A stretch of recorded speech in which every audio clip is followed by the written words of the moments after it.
Hello friends, welcome to Surya's kitchen. இன்றைக்கி வீடியோவில் ஒரு கப் கோதுமை மாவு வச்சு 10 நிமிஷத்தில் நல்லா பஞ்சு போல் சாஃப்டான இனிப்பு அப்பம் எப்படி செய்கிறதுன்னு தாங்க பார்க்க போகிறோம். இது ரொம்ப ஈஸியாக செஞ்சிடலாம். நான் சொல்லியிருக்க அளவுகளை கரெக்டாக எடுத்து இதே மாதிரி செஞ்சு பாருங்கள், ரொம்ப பர்ஃபெக்டாக வரும். இப்போ எப்படி செய்கிறதுன்னு பார்க்கலாம். இதுக்கு முதல்ல ஒரு பாத்திரத்தில் ஒரு கப் அளவுக்கு கோதுமை மாவு சேர்த்துக்கோங்க. நீங்கள் வீட்டில் அரைச்சி வச்ச கோதுமை மாவாக இருந்தாலும் சரி, இல்லை பேக்கெட் மாவாக இருந்தாலும் சரி, எதுனாலும் எடுத்துக்கோங்க. இப்போ அது கூடவே 2 டேபிள் ஸ்பூன் அரிசி மாவு சேர்த்துக்கோங்க. இப்போ ஒரு மிக்சி ஜாரில் 2 பத்தை அளவுக்கு தேங்காய் நல்லா பொடியாக நறுக்கி சேர்த்துக்கோங்க. அது கூடவே 2 ஏலக்காய் வாசனைக்காக சேர்த்துக்கோங்க. சேர்த்துட்டு இப்போ இந்த தேங்காயை நல்லா நைஸாக அரைச்சி எடுத்துக்கோங்க. இந்த மாதிரி அரைச்சிட்டு நம்ம எடுத்து வச்சுருக்க மாவோடு சேர்த்துக்கோங்க. இது கூடவே ஒரு சிட்டிகை அளவுக்கு மட்டும் உப்பு சேர்த்துக்கோங்க. இப்போ இது அப்படியே இருக்கட்டும். இப்போ அடுப்பில் ஒரு பாத்திரம் வச்சுட்டு அதில் எந்த கப்பில் கோதுமை மாவு எடுத்தோமோ அதே கப்பில் அரை கப் அளவுக்கு பொடிச்ச வெல்லம் சேர்த்துக்கோங்க.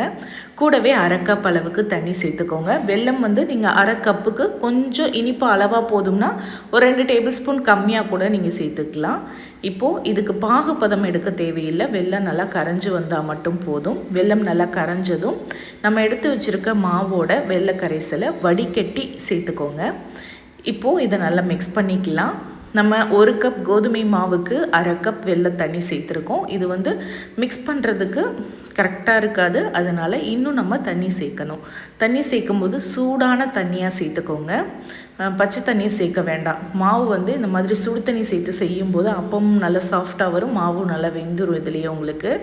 இப்போது இன்னும் ஒரு 3/4 கப் அளவுக்கு சூடான தண்ணி கொஞ்சம் கொஞ்சமாக சேர்த்து இந்த மாவை நல்லா மிக்ஸ் பண்ணி எடுத்துக்கோங்க.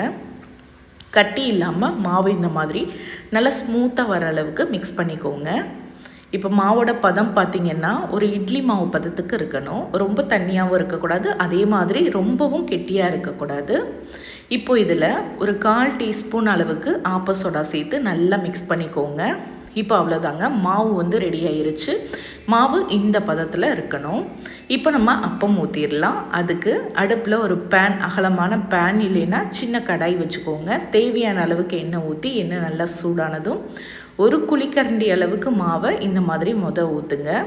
மாவு மேலே நீங்கள் எண்ணெய் தெளிக்கும் போது நல்ல மாவு ஃப்ளஃபியாக எலும்பி வரும். அதுக்கப்புறமா மறுபடியும் இன்னொரு அப்பம் ஊற்றி விடுங்க. நான் ஊற்றுறேன் பாருங்கள், இதே மாதிரி ஊற்றிக்கோங்க. அப்போ தான் ஒன்றோட ஒன்று ஒட்டாமல் அப்பம் நல்லா வெந்து வரும். இந்த பேனுக்கு ஒரு 4 அப்பம் நம்ம ஊற்றி சுட்டெடுக்கலாம். நீங்கள் எடுக்கக்கூடிய பாத்திரத்துக்கு தகுந்த மாதிரி ஊற்றிக்கோங்க. இந்த மாதிரி எண்ணெயை நல்லா அப்பத்துக்கு மேலே தெளித்து விடுங்க. அப்போ தான் அப்பம் நல்லா ஃப்ளஃபியாக வரும். இப்போ இன்னொரு பக்கம் திருப்பி போட்டு அடுப்பை மீடியம் ஃப்ளேமில் வச்சு வேக வச்சு எடுத்துக்கோங்க. எண்ணெய் காயும் போது நல்லா ஹை ஃப்ளேமில் வச்சுக்கோங்க. ஊற்றுனதுக்கு அப்புறமா மீடியம் ஃப்ளேமில் வச்சு வேக வச்சு எடுத்துக்கோங்க. இந்த மாதிரி நல்ல கோல்டன் கலர் வந்ததும் எண்ணெயிலேருந்து வடித்து எடுத்துருங்க. இதே மாதிரி நீங்கள் மீதி இருக்க மாவை எல்லாத்தையும் ஊற்றி எடுத்துக்கோங்க. அவ்வளோதாங்க, சூப்பராக நல்லா சாஃப்டாக பஞ்சு போல் அப்பம் ரெடி ஆயிருச்சு. கண்டிப்பாக இதே அளவுகளில் ட்ரை பண்ணி பாருங்கள், ரொம்ப ரொம்ப சூப்பராக வரும். அப்பம் ரொம்ப சாஃப்டாக நல்ல டேஸ்டியாக இருக்கும். ட்ரை பண்ணிவிட்டு எப்படி வந்ததுன்னு மறக்காமல் கமெண்ட்டில் சொல்லுங்கள். இந்த அப்பம் ரெசிபி உங்களுக்கு பிடிச்சிருந்தா லைக் பண்ணி, ஷேர் பண்ணி, சப்ஸ்கிரைப் பண்ணிக்கோங்க. இதே மாதிரி நாளைக்கு சூப்பரான ரெசிபியோடு நான் உங்களை மீட் பண்ணுறேன். தேங்க்யூ ஃபார் வாட்சிங்.